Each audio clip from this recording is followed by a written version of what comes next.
আমি পশ্চিমা লেখকদের বই পড়েছি।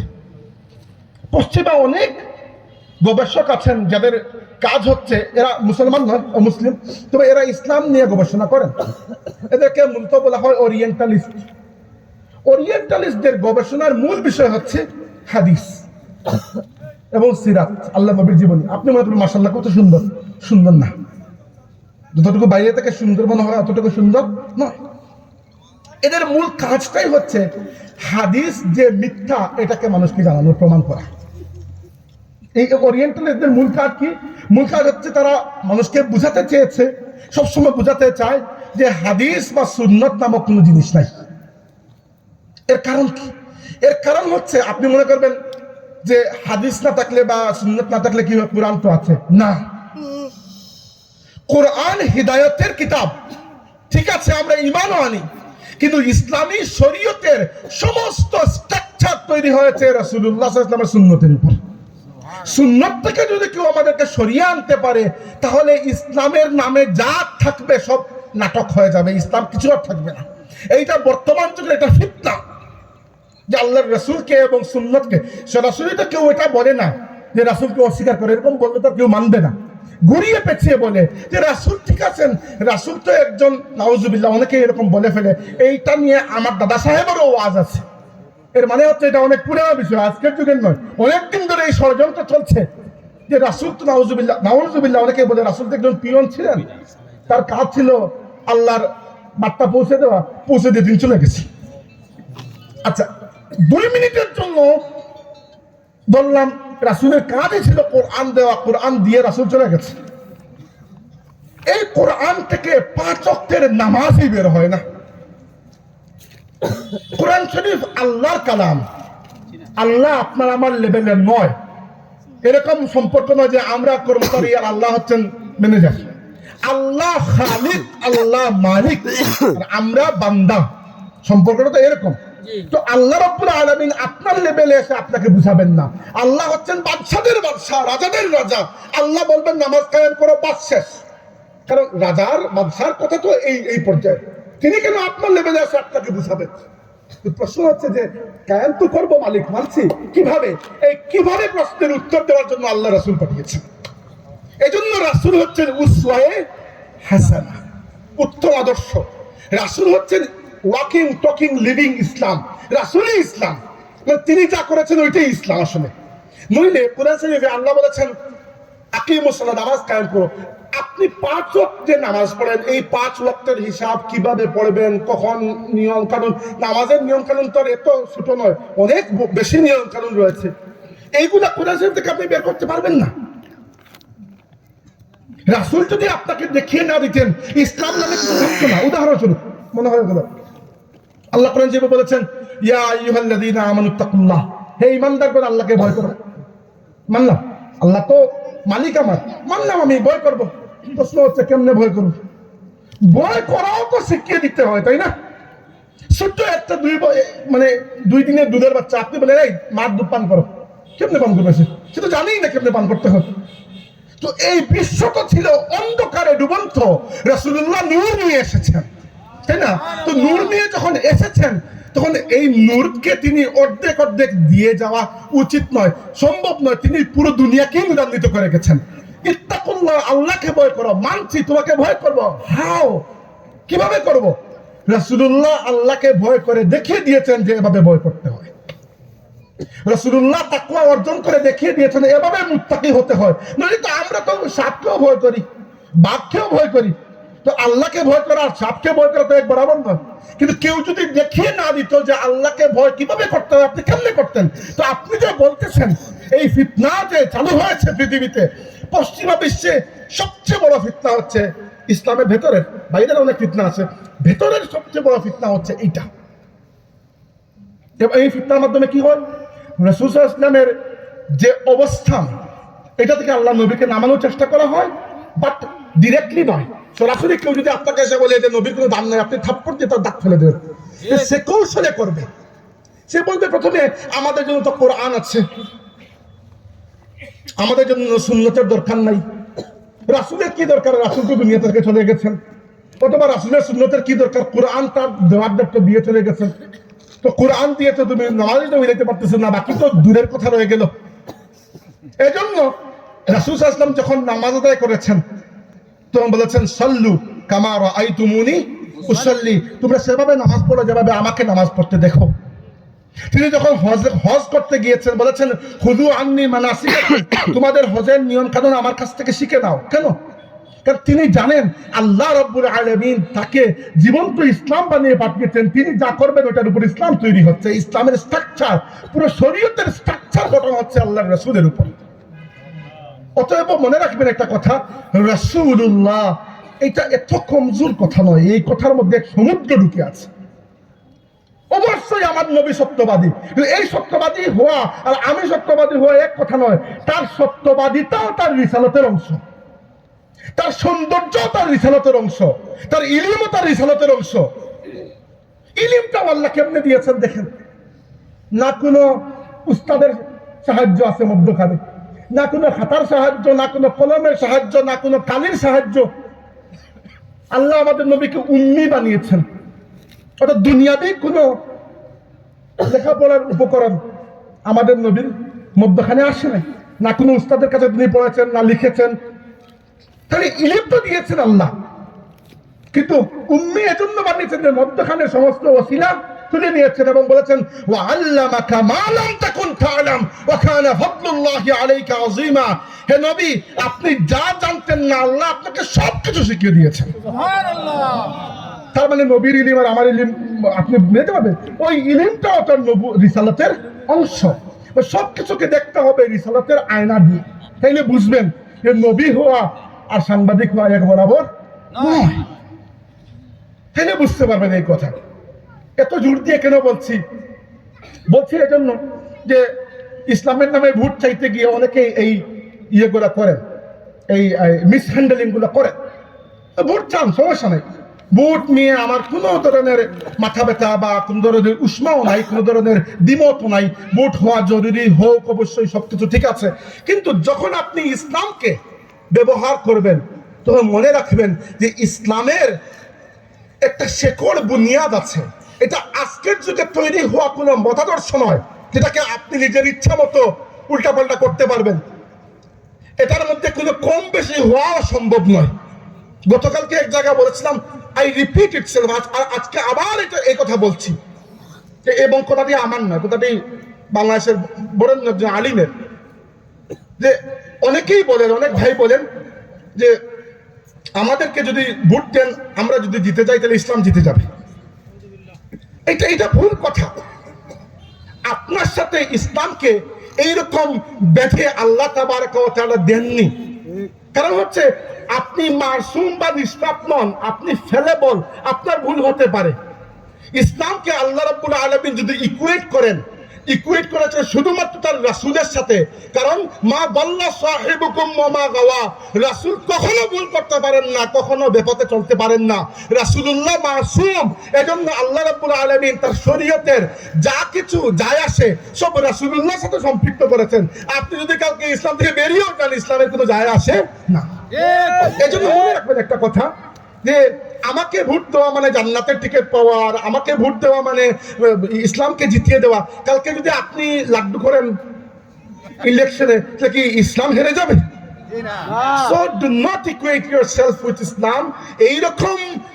এইরকম বাদশাহী আল্লাহ রাব্বুল আলামিন একটার রাসূলকেই দিয়েছেন, অন্য কাউকে দেননি। হ্যাঁ, আপনি ইসলামের নামে ভোট চান ভাই, সারাদিনই চান, যার ভোট দেওয়ার দেবে, যার ভোট দেওয়ার দেবে না, কিন্তু এই লেভেলে পৌঁছাবেন না যে আল্লাহর দ্বীনকে নিয়ে আপনি খেলাধুলা শুরু করবেন। এইটা খুবই জরুরি বিষয়।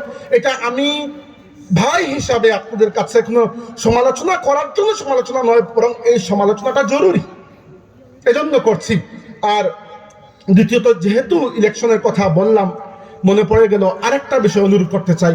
ভোট কারা দেবেন না দেবে সেটা পরের বিষয়, অনুরোধ করতে চাই। সেটা হচ্ছে মুসলমানের একটা বেসিক ক্যারেক্টার থাকা উচিত, এর নিচে নামা উচিত নয়। আমাদের সমাজে বিশেষ করে সোশ্যাল মিডিয়ার বরকতে মিথ্যা সংবাদ, ফেক নিউজের যে পরিমাণ ছড়াছড়ি, যে কোনো একজন সম্মানী মানুষকে অসম্মান করতে 2 মিনিটও আমাদের লাগে না। বাংলাদেশে মিথ্যা সংবাদ এমন দ্রুত গতিতে ছড়ায়, করোনা অত দ্রুত গতিতে ছড়ায় নাই। তো মনে রাখবেন এই কথাটা, যা দেখলেন শেয়ার করে দিলেন, এইটা মুসলমানের চরিত্র নয়। কেন?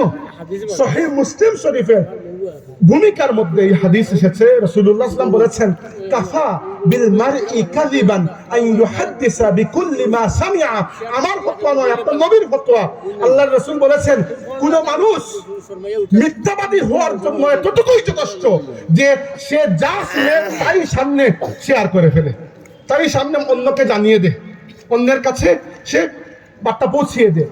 কারণ মুসলমানের ক্যারেক্টার হচ্ছে একটা সংবাদকে অন্যের কাছে বলার আগে আপনি যাচাই বাছাই করবেন। অতএব ইলেকশনকে সামনে রেখে এই কথাগুলা আপনারা খেয়াল রাখবেন।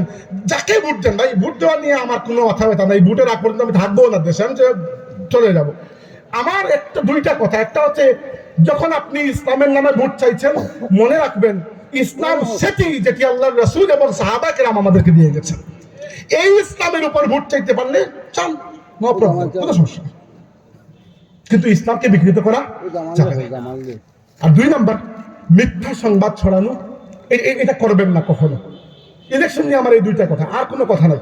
আসি আমাদের আয়াতের মধ্যে, যে বলছিলাম, মা কানা মুহাম্মাদুন আবা আহাদিম মিন রিজালিকুম, আল্লাহ বলেছেন মুহাম্মদ তোমাদের মধ্যে কোনো পুরুষের পিতা নন, সাল্লাল্লাহু আলাইহি ওয়াসাল্লাম, ওয়ালাকিন রাসূলুল্লাহ, বরং তার মূল পরিচয়, একমাত্র পরিচয় না, আমাদের নবীর আরো বহু পরিচয় আছে। আমাদের নবী মুআল্লিম, আমাদের নবী মুযাক্কি, তিনি তাজকিয়া করেছেন। আমাদের নবী মুরাব্বি, তিনি তারবিয়ত দিয়েছেন। আমাদের নবী মুযাক্কির, তিনি আল্লাহ বলেছেন ফাযাক্কির ইন্নামা আনতা মুযাক্কির। আমাদের নবী মুজাহিদ, আমাদের নবী মুহাজির, আমাদের নবী মক্কি, মাদানী, আরবি। পরিচয়ের তো শেষ নাই, সম্মানের পরিচয়ের কোনো শেষ নাই, কিন্তু মূল পরিচয়, যে পরিচয়ের আয়না দিয়ে অন্য পরিচয়কে আপনি যাচাই করবেন, সেটা হচ্ছে রাসূলুল্লাহ। কারণ অন্য পরিচয়কে যদি রাসূলুল্লাহ পরিচয়ের উপরে তুলে ফেলেন, তাহলে উল্টাপাল্টা হয়ে যাবে। আপনি মনে করবেন নবীও সংবাদ বহন করেন, সাংবাদিকও সংবাদ বহন করে, দুইজন মনে হয় সেম। নো, এরা দুইজন সমান নয়। আচ্ছা, এরপরে আল্লাহ কি বলেছেন? এরপরে আল্লাহ রাব্বুল আলামিন বিষয়টাকে আরেকটু পরিষ্কার করেছেন। কি জন্য? কারণ রাসূলুল্লাহ দুনিয়াতে কেবল একজন ছিলেন না, 315 জন রাসূলুল্লাহ ছিলেন। আগেই বলেছি এই কথা যে 1,24,000 নবী, এবং এর মধ্যে রাসূল কয়জন? 315 জন। কিন্তু মুহাম্মদুর রাসূলুল্লাহ এটা খাস, সাল্লাল্লাহু আলাইহি ওয়াসাল্লাম। এই টাইটেলটা খাস কেন? কারণ এই টাইটেলের সাথে আরেকটা টাইটেল ওতপ্রোতভাবে জড়িত, সেটা হচ্ছে খাতামান নবিয়্যিন। সেটা হচ্ছে খাতামান নবিয়্যিন। খাতাম শব্দের অর্থ হচ্ছে মুহর, খাতিম শব্দের অর্থ হচ্ছে সমাপ্তকারী। আমাদের নবী খাতামান নবিয়্যিন ও খাতিমান নবিয়্যিন দুইটি। কুরআন শরীফে এসেছে খাতামান নবিয়্যিন, সহিহ বুখারীতে এসেছে খাতিমান নবিয়্যিন। খাতিম মানে যিনি সমাপ্ত করেন, আর খাতাম মানে হচ্ছে যার মাধ্যমে মুহরাঙ্কন করা হয়। মুহর মানে একটা লেটার লেখা হয়ে গেল, জাস্ট লাস্টে সিল মারা হলো, মানে এই লেটার থেকে কোনো কিছু যোগও হবে না, কোনো কিছু বিয়োগও হবে না। এবার খাতামান নবিয়্যিন দ্বারা শেষ নবী মানে আমরা বুঝি, এটা আমাদের আকীদা, এতটুকু পরিষ্কার আমাদের জন্য। এটা আপনারা সবাই মুমিন মুসলমান, আপনাদের দিলের মধ্যে এতটুকু ঈমান তো নিশ্চয়ই আছে যে রাসূলুল্লাহ সাল্লাল্লাহু আলাইহি ওয়াসাল্লাম দুনিয়া থেকে বিদায় নেওয়ার পরে অন্য কোনো নবী রাসূলের কোনো প্রয়োজন আমাদের নাই, আর কোনো গুঞ্জাইশও নাই। হ্যাঁ, নবী রাসূল নামদারি অনেকেই এসেছে, হাদিসে এসেছে লা তাকুমুস সাআতু হাত্তা ইয়াতুনা আও কামা ক্বালা সালাসুনা দাজ্জালুনা কাযাবুনা কুল্লুহুম ইয়াজউমু আন্নাহু রাসূলুল্লাহ। যে আল্লাহর রাসূল বলেছেন সাল্লাল্লাহু আলাইহি ওয়াসাল্লাম, কিয়ামতের আগে কমপক্ষে 30 জন মিথ্যাবাদী দাজ্জাল বের হবে, যারা নিজেদেরকে আল্লাহর নবী দাবি করবে। এদের মধ্যে সবচেয়ে চূড়ায় উপরে যে ব্যক্তি আছে সে হচ্ছে মুসাইলামা আল কাযযাব। মুসাইলামা যে আল্লাহর রাসূল দুনিয়াতে থাকা অবস্থায় নবুয়তের দাবি করেছিল, এবং কিয়ামতের আগ পর্যন্ত এই সিলসিলা জারি থাকবে। এই জন্য সতর্ক থাকা খুবই উচিত। কাদিয়ানীরা বাংলাদেশে অনেক তৎপরতা করছে, এবং ইউরোপে এদের তৎপরতা আরো বেশি। এবং এরা সব সময় আমাদেরকে, সাধারণ মুসলমানদেরকে, আমাকে নয় অফকোর্স, সাধারণ মুসলমানকে এবং কথার পেঁচে ফেলে দেয়, যে আমরা এই সকল কথার পেঁচে পড়ে এদের আকীদার মধ্যে অনেকেই পা দিয়ে দেয়। আমি আপনাকে একটা ছোট্ট কথা শেখাই দিই, সেটা হচ্ছে এত পেঁচের মধ্যে যাওয়ার দরকার নেই। কিছু জিনিস কি বিনা দলিলে মানা যায় না? আল্লাহ এক, বাস, দলিলের দরকার আছে? ভাববেন না তো ওই তো দলিল দিয়ে করবেন দেখি, এই তো দলিলটা মুখস্থ তো থাকবে না। আর মুহাম্মদ সাল্লাল্লাহু আলাইহি ওয়াসাল্লাম শেষ নবী, বাস, সাবজেক্ট শেষ, টপিক শেষ। এখানে আর দলিল দিয়ে কি করবে? এতটুকুতে মেনে জিদ করে বসে থাকবে। দলিল তো শুনি, কিন্তু দলিলের মানবো না, বাস। আমি যদি অন্ধবিশ্বাসী তুমি মনে হয়, ঠিক আছে, আমি অন্ধবিশ্বাসী। রাসূলুল্লাহর ক্ষেত্রে আমি অন্ধবিশ্বাসী, রাসূলুল্লাহর ক্ষেত্রে আমি অন্ধবিশ্বাসী, সমস্যা নেই আমার, তুমি দলিল দাও। এবার আমি এটা আলোচনার বিষয় নয়, খতমে নবুয়ত, আমার আর বেশি সময় নয়, মাত্র 10 মিনিট আছে। আমি এই 10 মিনিটে এই খাতামান নবিয়্যিন শব্দটার অন্য একটা দিক আলোচনা করতে চাই। সেটা হচ্ছে আমাদের নবী যে খাতামান নবিয়্যিন, এটা আমাদের আকীদা এবং এটা আমাদের ঈমান, এতটুকু ঠিক আছে। কিন্তু এর মাধ্যমে আমাদের দায়িত্ব কিছুটা বেড়ে গিয়েছে। কিভাবে দায়িত্ব বাড়লো? দায়িত্ব বেড়েছে এজন্য যে আগেকার উম্মতের মধ্যে যখনই কোন ধরনের বিকৃতি, ফিতনা, ফাসাদ দেখা যেত, একজন নবীর পরে আল্লাহ আর একজন নবী পাঠিয়ে দিতেন, ওই নবী এসে সবকিছু ঠিকঠাক করে দিতেন। আর আমাদের জন্য এইটা একটা পরীক্ষা যে আর কোন নবী আসবেন না। এটা ছোটখাটো একটা পরীক্ষা, কিন্তু যে শরীয়তের মধ্যে কেউ যদি বিকৃতি করে ফেলে, নবী আর আসবেন না। হ্যাঁ, এর বিনিময়ে আল্লাহ আরো 3টা জিনিস দিয়েছেন, এই 3টা বলবো আমি আপনাকে। নবী যে আসবেন না, ওই জায়গাটিকে পূর্ণ করার জন্য আল্লাহ আরো 3টা বিষয় দিয়েছেন, বলতেছি। কিন্তু এইটা বুঝেন প্রথমত, যে আল্লাহর নবী সাল্লাল্লাহু আলাইহি ওয়াসাল্লাম, আমাদের নবী সাল্লাল্লাহু আলাইহি ওয়াসাল্লাম শেষ নবী। এই শেষ নবীর পরে তো আর নবী আসবেন না। এজন্য আমাদের নবী সাল্লাল্লাহু আলাইহি ওয়াসাল্লামের দায়িত্ব কি, যে দায়িত্ব তিনি একা পালন করেছেন, তার দুনিয়া থেকে বিদায়ের পরে এই দায়িত্ব আল্লাহ পুরো উম্মতের মধ্যে ভাগ করে দিয়েছে। এজন্য আমাদের নবী সাল্লাল্লাহু আলাইহি ওয়াসাল্লামের যে 2টা টাইটেল আল্লাহ দিয়েছিলেন, অনেকগুলা দিয়েছেন, এর মধ্যে 2টা হচ্ছে আল মুস্তাফা এবং আল মুজতাবা। আমাদের নবী সাল্লাল্লাহু আলাইহি ওয়াসাল্লাম আল মুজতাবা, আর আমাদের নবীর পরে আল্লাহ এই পুরো উম্মতকে মুস্তাফা বানিয়ে দিয়েছে। আল্লাহ বলেন হুয়াজতাবাকুম ওয়া মা জাআলা আলাইকুম ফিদ-দীন মিন হারাজ। আল্লাহ নিজে তোমাদেরকে উম্মত হিসেবে বাছাই করে পছন্দ করে নিয়েছেন। সুবহানাল্লাহ। আমাদের নবীকে যেরকম আল্লাহ বাছাই করে পছন্দ করে নিয়েছিলেন সমস্ত মাখলুকাতের মধ্যে থেকে, আর সমস্ত উম্মতের মধ্যে থেকে আল্লাহ এই উম্মতে মুহাম্মাদীকে বাছাই করে পছন্দ করে নিয়েছেন। এর অর্থ কি? অর্থ হচ্ছে এখন নবীর রেখে যাওয়া মিশন কিন্তু আমাদেরকে সামনের দিকে নিয়ে যেতে হবে। আলা কুল্লুকুম রাইন ওয়া কুল্লুকুম মাসউলুন আন রাইয়াতিহি। আল্লাহর রাসূল সাল্লাল্লাহু আলাইহি ওয়াসাল্লাম বলেছেন, জেনে রাখো তোমরা প্রত্যেকেই দায়িত্বশীল এবং প্রত্যেককে তার দায়িত্বের ব্যাপারে হাসরের দিন আল্লাহ জিজ্ঞেস করবেন। দায়িত্বটা কি আসলে?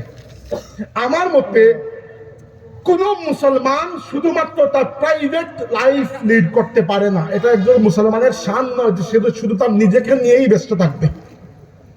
বেসিক কমপক্ষে যে সমাজে আপনি সামাজিক মানুষ হিসাবে বাস করেন, সেই সমাজের প্রতি অবশ্যই একজন মুসলমান হিসাবে আপনার দায়িত্ব আছে। এবং এই দায়িত্বের সবচেয়ে মৌলিক যে দায়িত্ব, সেটা হচ্ছে যখন সমাজের মধ্যে কোনো অন্যায়কে বাড়তে দেখেন, আপনার সাধ্য অনুযায়ী সেই অন্যায়কে প্রতিহত করা, এটা মুসলমান হিসাবে আপনার প্রতি আল্লাহরও দাবি, আপনার নবীরও দাবি। এবং এই কথাও আমার নিজের নয়, রাসূলুল্লাহ সাল্লাল্লাহু আলাইহি ওয়াসাল্লাম বলেছেন, মান রাআ মিনকুম মুনকারান ফালইয়ুগাইয়িরহু বিয়াদিহি ফাইল্লাম তাসতাতি ফাবি লিসানিহি ফাইল্লাম তাসতাতি ফাবি কলবিহি ওয়া যালিকা আদআফুল ঈমান আও কামা ক্বালা। সমাজের মধ্যে যখন সামনে কোনো অন্যায় দেখবে, প্রথমত তোমরা হাত দিয়ে, হাত মানে হচ্ছে শক্তি দিয়ে, ক্ষমতা দিয়ে এটাকে প্রতিহত করো, আটকে দাও। যদি সক্ষমতা না থাকে ফাইল্লাম ইয়াস্তাতি, তাসতাতি বলেছি ভুল, ফাইল্লাম ইয়াস্তাতি, যদি এই সক্ষমতা না থাকে তাহলে কি করো? তাহলে মুখ দিয়ে প্রতিবাদ করো। ফাইল্লাম ইয়াস্তাতি ফাবিকলবিহি, যদি এই সক্ষমতাও না থাকে যে মুখ দিয়ে কিছু বলতে পেরেছো, কমপক্ষে এই অন্যায়কে অন্তর দিয়ে ঘৃণা করো। এবার দেখেন আমাদের মতো দেশ, যেগুলো বাংলাদেশের মতো দেশ, যেখানে সরকার এবং প্রশাসন সব সময় কিন্তু সব কাজ করতে সফল হয় না। আসলে কেন? মূল কারণটা হচ্ছে আমাদের দেশে জনসংখ্যা প্রচুর। দেখেন আমি যদি জার্মানিতে বসে বলি আমি জার্মানিতে থাকি, জার্মানি এত উন্নত, আমাদের দেশের এত উন্নত না। কারণ হচ্ছে জার্মানিতে মানুষ কম, দেশ মোটা। অতএব প্রশাসন এবং সরকার সবাইকে ঠিক মতো নিয়ে কাজ করার সুযোগ পায়। আমাদের দেশ ছোট, মানুষ বেশি, অতএব আমরা প্রত্যেকেই মোটামুটি হিন্দু সরকার। এর মানে এই নয় যে আমরা কারো উপর হাত তুলব, কিন্তু সমাজের অন্যায়কে রোধ করার, প্রতিরোধ করার দায়িত্ব যদি প্রশাসনকে নিতে হয়, তাহলে তো আর হয়েই গেছে, আর জিন্দগিতে কিন্তু ঠিকই হবে না। প্রশাসন যে কাজগুলো ফরজ ওইগুলোই করার সুযোগ পায় না, তাই না? আমি বুঝ দিচ্ছি না, আমাদের ইনফ্রাস্ট্রাকচার, আমাদের লজিস্টিক্যাল অনেক দুর্বলতা আছে, এর মধ্যে দুর্নীতি তো আর মাশাআল্লাহ আসেই আছে। কিন্তু বাদ দেন ওইগুলা, খামোখা সমালোচনা করবো, আমাদের নিজেরাই কি করতে পেরেছি। কিন্তু সমাজের প্রতি আমাদেরও তো একটা দায়িত্ব আছে সাধারণ মানুষ হিসাবে, এবং এই দায়িত্বটা আমরা পালন করব। এই দায়িত্ব কি? এই দায়িত্ব হচ্ছে সমাজকে আমরা ইসলামী মূল্যবোধের সমাজ হিসাবে দেখতে চাই, চাই কিনা? চাই। এজন্য প্রথমত সমাজের সবচেয়ে, আমি এটা আমার চিন্তা বলতে পারেন, এটা কোনো গবেষণার কথা বলছি না, আমার ব্যক্তিগত চিন্তা, বাকি সমস্ত পথ থেকে, গুনাহ থেকে ফিরে আসা যায়। একটা পথ আছে যেখান থেকে ফিরে আসার সুযোগ নাই, সেটা হচ্ছে নেশা করা, মাদকের পথ থেকে ফিরে আসার কোনো উপায় নাই। That is one way road. মাদকের পথে যে একবার গেছে এই ব্যক্তি আর ফিরে আসার লাখে একজন ফিরে আসতে পারে। এই জন্য সমাজে আমরা এই ব্যাপারে খুব সতর্ক থাকবো, যেন আমাদের সমাজে মাদকের ছড়াছড়ি না হয়। কিভাবে সেটা আপনারা ভালো মুরব্বীরা চিন্তা করবেন, যুবকরা আদায় করবেন। বাট সমাজকে মাদক মুক্ত রাখা, এটা ওই যে যুব সংঘ আপনারা বানিয়েছেন, আমাদের যুব সংঘগুলোর কি দায়িত্ব নয় এটা? 2 নাম্বার, একটা সমাজ তখনই নিরাপদ যখন সমাজের নারীরা নিরাপদ। এখানে আমি গলা ফাটাইয়া ওয়াজ করতেছি, আপনারা লক্ষ টাকা খরচ করে মাহফিল করতেছেন, কিন্তু আমাদের সমাজের আপনারই মেয়ে যদি স্কুলে যাওয়ার সময় বা যে কোনো জায়গায় যাওয়ার সময় ভয় পায় যে রাস্তায় কে না কে তার সাথে কি না কি খারাপ ব্যবহার করবে, তাহলে ওয়াজের কোনো ফায়দা আছে? এইটা আমাদের যুবকদের দায়িত্ব যে সমাজকে আমরা সবাই মিলে নারীর জন্য নিরাপদ করব। আমাদের নারীরা যদি নিরাপদ না হয় তাহলে আমাদের সমাজের নিরাপত্তার নামে কিছু থাকে না আসলে। 3 নাম্বার বিষয়টা হচ্ছে, আমি এত কথা বলবো না যে আপনাদের উপর 50টা দায়িত্ব দিয়ে যাচ্ছে, 3টা কথা বলবো। প্রথমে বললাম মাদকের বিরুদ্ধে আমাদের খুব বেশি সতর্ক থাকতে হবে। সমাজে যখন মাদকের ছড়াছড়ি হয় তখন এই সমাজের মধ্যে অটোমেটিক অপরাধ বেড়ে যায়।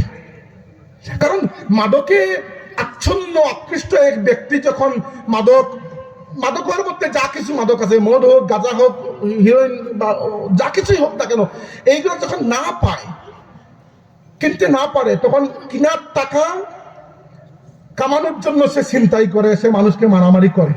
এই জন্য যদি মাদকের পথটা আমরা বন্ধ রাখতে পারি, সমাজটা সুন্দর চলবে। 2 নম্বর মোস্ট ইম্পর্টেন্ট, নিরাপত্তার ক্ষেত্রে যে নারীদের জন্য সমাজকে নিরাপদ করা।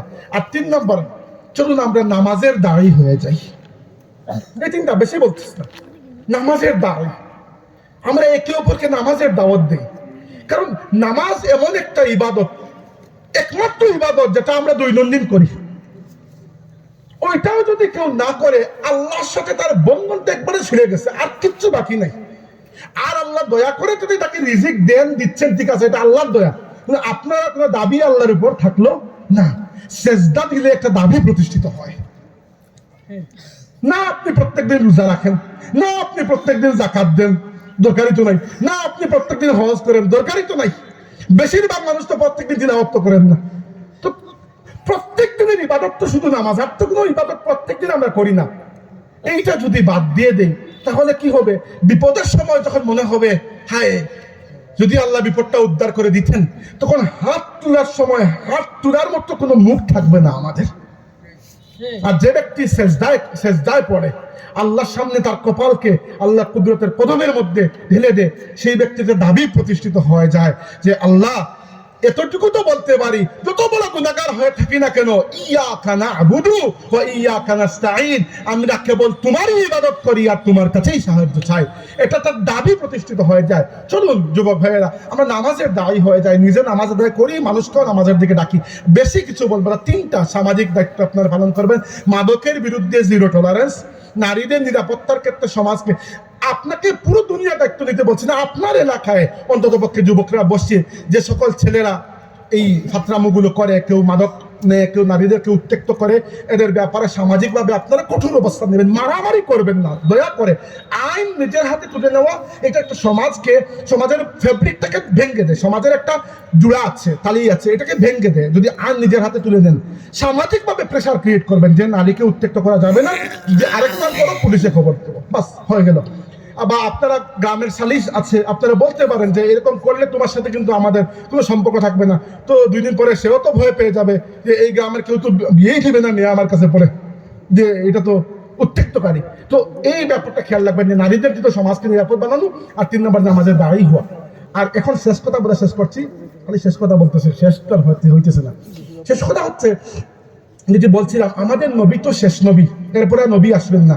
এজন্য এই যে নবুয়তের জায়গাটা খালি হয়েছে, এই জায়গাটিকে আল্লাহ পুরোপুরি তো পূরণ করা সম্ভব নয়, রাসূলুল্লাহর জায়গাতে আটকে আসবে। কিন্তু মোটামুটি আল্লাহ 3টা জিনিস দিয়ে এর একটা অভাব আমাদেরকে কিছুটা লাঘব করেছেন। প্রথমটা কি? প্রথমটা হচ্ছে নবী যে হিদায়াত নিয়ে এসেছেন, কোরআন, এই হিদায়াতকে, এই কোরআনকে আল্লাহ কিয়ামত পর্যন্ত হেফাজত করার দায়িত্ব নিজে নিয়ে নিয়েছেন।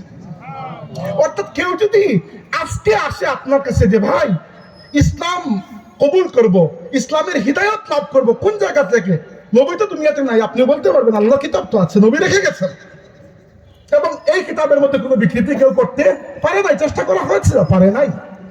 2 নম্বর হচ্ছে আল্লাহর রাসূল জিম্মাদারি নিয়ে বলেছেন, জামিন দিয়ে গেছেন যে কিয়ামত পর্যন্ত আমার উম্মত কখনো একসাথে পথভ্রষ্ট হবে না, আমার উম্মতের ছোট হোক বড় হোক, একটা অংশ হামেশা হকের উপর প্রতিষ্ঠিত থাকবে।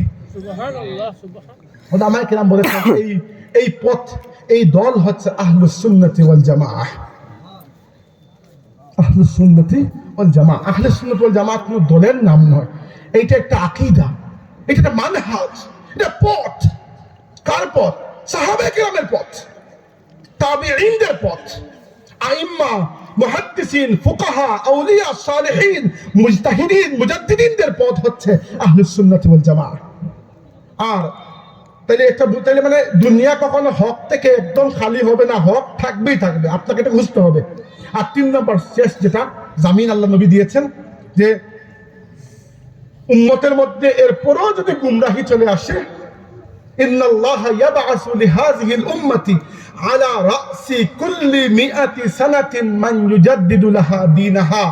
প্রত্যেক 1 শতাব্দী পরে পরে, 100 বছর পরে পরে আল্লাহ উম্মতের মধ্যে এমন কিছু মুজাদ্দিদ পাঠাবেন, এমন কিছু মানুষ যারা দ্বীনের মধ্যে কোনো বিকৃতি, শিরক, কুফর, বিদআত, দ্বীনের নামে কোনো অপসংস্কৃতি, কুসংস্কার, যা কিছু মানুষ ইসলামের মধ্যে বিকৃতি করেছে, ওইগুলাকে পরিষ্কার করে দ্বীনকে আবার কোরআন সুন্নাতের উপর ফিরিয়ে নিয়ে যাবেন। সুবহানাল্লাহ। আমরা মনে করি এই মুজাদ্দিদিনদের সিলসিলা কিয়ামত পর্যন্ত থাকবে, এবং এমন নয় যে প্রত্যেক 100 বছর পরে পরে একজনই মুজাদ্দিদ আসবেন। হতে পারে এক এক জায়গায় আল্লাহ এক একজনকে পাঠিয়েছেন, এক একজন এক এক ধরনের খিদমত আঞ্জাম দিচ্ছেন। এবং আমি আশা করি, এটা কোনো কিতাবের কথা না, আমার ব্যক্তিগত কথা, আমি আশা করি যে মুর্শিদুনা আল্লামা ফুলতুরি সাহেব রাহমাতুল্লাহি আলাইহি কোরআন শরীফের কিরাতের যে খিদমত এই যুগে আঞ্জাম দিয়ে গেছেন তার দারুল কিরাতের মাধ্যমে, এবং আল্লাহর রাসূলের ইজ্জতের যে পাহারাদারি তিনি করে গেছেন, এই যুগের মুজাদ্দিদিনদের মধ্যে অন্যতম একজন মুজাদ্দিদ ছিলেন আল্লামা ফুলতুরি সাহেব রাহমাতুল্লাহি আলাইহি।